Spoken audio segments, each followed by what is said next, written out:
Supreme court का अब तक का जो रुख आया है आनंद मोहन के प्रति वो इतना कड़ा है कि उसको देख के लगता है कि इस बात की पूरी संभावना है कि आनंद मोहन की रिहाई रद्द हो जाएगी, उसको दोबारा जेल जाना पड़ेगा। सुप्रीम कोर्ट ने उसके पासपोर्ट को जब्त करने का आदेश दे दिया है। मोड़ यही लगा कि पलटू राम की किरकिरी होगी। दर्शकों को पता होगा कि 1994 में आनंद मोहन ने गोपालगंज के जो डीएम थे जी कृष्णैया, उनका खून कर दिया था। उसके पहले ये प्रावधान था कि यदि किसी कैदी ने किसी लोक सेवक की हत्या की हो, तो उस कैदी को सजा में छूट नहीं मिलेगी। तो इस प्रावधान को पलटू राम ने हटवा दिया और आनंद मोहन को पिछले साल अप्रैल में जेल से बाहर लाया गया। तो हम लोगों ने इसका विरोध किया और मैंने खुद पटना हाईकोर्ट में पीआईएल दाखिल किया, जनहित याचिका की, आनंद मोहन की रिहाई को चुनौती देते हुए। और 2 अप्रैल के बाद किसी भी दिन आनंद मोहन की रिहाई को रद्द होने का आदेश आ जाएगा। आनंद मोहन जेल चला जाएगा तब तो एक झटका तो लगेगा ही, दूसरा झटका हम लोग देने की तैयारी में है। और पलटू राम का एक प्रिय डायलॉग है कि हम ना किसी को फंसाते हैं, हम ना किसी को बचाते हैं। लेकिन इस डायलॉग की मतलब पोल खुल जाती है जब आप अपराधियों को बचाते हैं। जी। नमस्कार, मैं हूं चंद्रशेखर और आप देख रहे हैं विमर्श। देखिए, मुख्यमंत्री नीतीश कुमार के कोशिश के बाद आनंद मोहन की रिहाई की जाती है। उसके बाद सुप्रीम कोर्ट की आदेश आता है कि आनंद मोहन फिर से जेल जा सकते हैं। वे लगातार सोशल मीडिया पे अपनी बातों को रखते आए हैं। हमारे साथ पूर्व आईपीएस अमिताभ दास जी हैं जो लगातार सोशल मीडिया पे अपनी बातों को रखते आ रहे हैं। इन तमाम मुद्दों पे बात करेंगे। सबसे पहले सर स्वागत। जी, धन्यवाद आपका। लगातार आप कहते आ रहे थे मुख्यमंत्री नीतीश कुमार जाति को साधने के लिए आनंद मोहन का रिहाई करवाए हैं और फिर से सुप्रीम कोर्ट के आदेश के बाद आनंद मोहन को जेल जाना पड़ सकता है, क्या कहेंगे?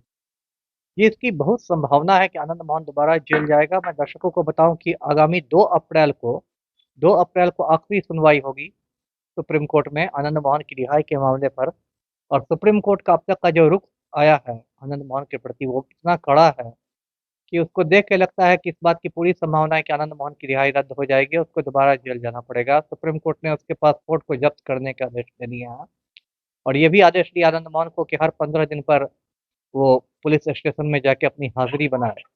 तो काफ़ी ज़्यादा कड़ा रुख है सुप्रीम कोर्ट का। जी।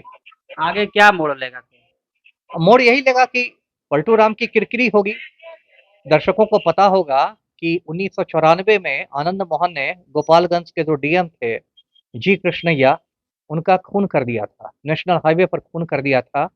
और उस मामले पर सुप्रीम कोर्ट ने आनंद मोहन को उम्र कैद की सजा सुनाई थी।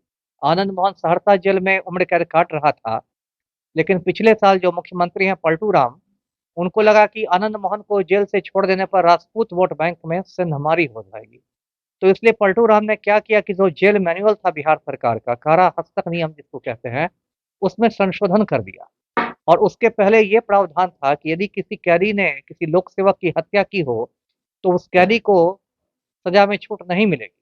तो इस प्रावधान को पलटू राम ने हटवा दिया और आनंद मोहन को पिछले साल अप्रैल में जेल से बाहर लाया गया। उसके बाद इसका विरोध हुआ। कायदे से तो विरोध आईएएस एसोसिएशन को करना चाहिए था, क्योंकि कृष्णैया साहब आईएएस थे जिनकी हत्या हुई थी। लेकिन बिहार में आईएएस आईपीएस तो नपुंसक हो गए हैं, अब कहना ही क्या है। तो हम लोगों ने इसका विरोध किया और मैंने खुद पटना हाईकोर्ट में पीआईएल दाखिल किया, जनहित याचिका की, आनंद मोहन की रिहाई को चुनौती देते हुए। और फिर जो कृष्णैया साहब की जो पत्नी है उमा देवी कृष्णैया, जो हैदराबाद में रहती हैं, उन्होंने भी आनंद मोहन की रिहाई को चुनौती दी सुप्रीम कोर्ट में। और सुप्रीम कोर्ट ने जो बिहार सरकार ने जवाब दिया वो बहुत गोलमोल जवाब था और बहुत आप कह सकते हैं कि भटकाने वाला जवाब था। तो सुप्रीम कोर्ट समझ चुका है कि बिहार सरकार बात बना रही है।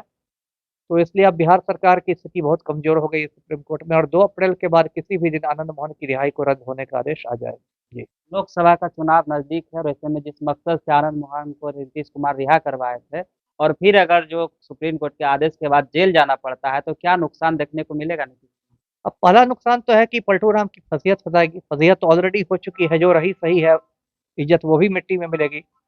दूसरी बात है कि 12 फरवरी को जो विश्वास मत हासिल किया पलटू राम ने, उसके पहले आनंद मोहन के साथ एक डील हुई। इस डील के तहत आनंद मोहन की जो पत्नी है लवली आनंद, उसको शिवहर से, औरंगाबाद से या वैशाली से चुनाव लड़ाने की बात हुई है।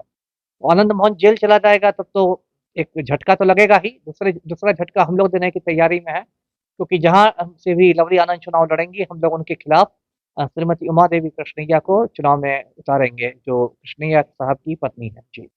जातीय गणना के आधार पे जाति को साधने का काम मुख्यमंत्री किए थे और ऐसे में उनका अगर जो गिरफ्तारी होता है फिर जेल जाना पड़ सकता है। तो जो जाति के आधार पे नीतीश कुमार उनका रिहाई करवाए, उन जातियों का वोट तो कन्वर्ट होगा। अब कितना हद तक कन्वर्ट होगा, देखिए पलटू राम ने सोचा था कि बस राजपूत वोट बैंक दुनिया में एकमात्र वोट बैंक। पलटू राम ये भूल गए थे कि दलित वोट बैंक भी है, और दलित वोट बैंक के लिए संख्या बल के हिसाब से देखें तो राजपूत वोट बैंक से बड़ा वोट बैंक। तो पलटू राम ने एक दलित अधिकारी के हत्यारे को यदि छोड़ दिया तो उससे दलित वोट बैंक तो नाराज हुआ है, तो उसका नुकसान भी उठाना पड़ सकता है। और राजपूत वोट बैंक कितना हद तक जुड़ेगा या नहीं जुड़ेगा वो कहना मुश्किल है, क्योंकि लगेगा कि जो आनंद मोहन बाहर निकला था फिर वो अंदर चला गया, तो मामला जस का तस रह गया ना। तो देखिए, लेकिन जो भी ये हो रहा है ये बहुत वोट बैंक की, आप मैं इसको गंदी राजनीति कहूंगा कि आप एक खूनी को छोड़ देते हैं वोट बैंक साधने के लिए। और पलटू राम का एक प्रिय डायलॉग है कि हम ना किसी को फंसाते हैं, हम ना किसी को बचाते हैं, लेकिन इस डायलॉग की मतलब पोल खुल जाती है जब आप अपराधियों को बचाते हैं। जी। इमोशनल ब्लैकमेल किए थे चेतन आनंद को फ्लोर टेस्ट के दिन। चेतन आनंद भी पलटी मार लिए थे, तो उनका भी नुकसान देखने को मिलेगा। आखिरकार पछता रहे हैं। हाँ, पछताना तो वो हृदय के भीतर में जाकर नहीं दिख सकता, लेकिन हाँ, चेतन आनंद ने जो भी काम किया था गलत किया था। जिस तरह से उन्होंने तेजस्वी यादव की पीठ में खंजर मारा था, क्योंकि सबने देखा था कि रात में वो गए थे तेजस्वी यादव के सरकारी आवास पर थे, 5 देश रत्न मार्ग पर थे, आराम से गीत संगीत का आनंद ले रहे थे। और उसके बाद जहाँ डील पक्की हुई आनंद मोहन और पलटू राम के बीच, चेतन आनंद के छोटे भाई ने पाटलिपुत्र थाने में शिकायत दर्ज करा दी कि भैया का अपहरण हो गया है। और पटना की जाबाज पुलिस ने ऐसे तेजस्वी यादव के घर को घेर लिया, लगा कि ओसामा बिन लादेन के अड्डा को घेरा गया हो। और चेतन आनंद को मतलब दिखाया गया कि एक अपहृत व्यक्ति को बरामद किया जा रहा, जबकि ऐसी कोई बात की नहीं, वो अपनी खुशी से गए थे अंदर। तो चेतन आनंद ने तो जो किया है गलत किया ही, और कायदे से तो उनकी जो विधायकी है वो खत्म होनी चाहिए दल बदल विरोधी कानून के तहत। जी। आखिरी सवाल रहा कल सुप्रीम कोर्ट के आदेश के बाद क्या आनंद मोहन को सच में गिरफ्तारी की जाएगी, या तो फिर आदेश जो है आदेश आते रहेंगे। नहीं नहीं, सुप्रीम कोर्ट कोई मजाक थोड़ी है। सुप्रीम कोर्ट यदि आदेश देगा तो आनंद मोहन को गिरफ्तार करना ही पड़ेगा, नहीं तो मुख्य सचिव। गिरफ्तारी को लेकर नहीं नहीं, मतलब सुप्रीम कोर्ट रिहाई रद्द करेगा तो उसका मतलब है कि सरेंडर करना, जेल जाना। सुप्रीम कोर्ट का आदेश कोई मजाक थोड़ी है। यदि यदि जेल नहीं जाएगा आनंद मोहन तो मुख्य सचिव जो है, गृह सचिव है बिहार के, सबको सुप्रीम कोर्ट अवमानना मामले में टांग देगा। ये थे अमिताभ दास, लगातार अपनी बातों को सोशल मीडिया पे बखूबी तरीके से रखते हुए आ रहे हैं। इनका प्रतिक्रिया आपने सुना, आपकी क्या प्रतिक्रिया होगी कमेंट्स में जरूर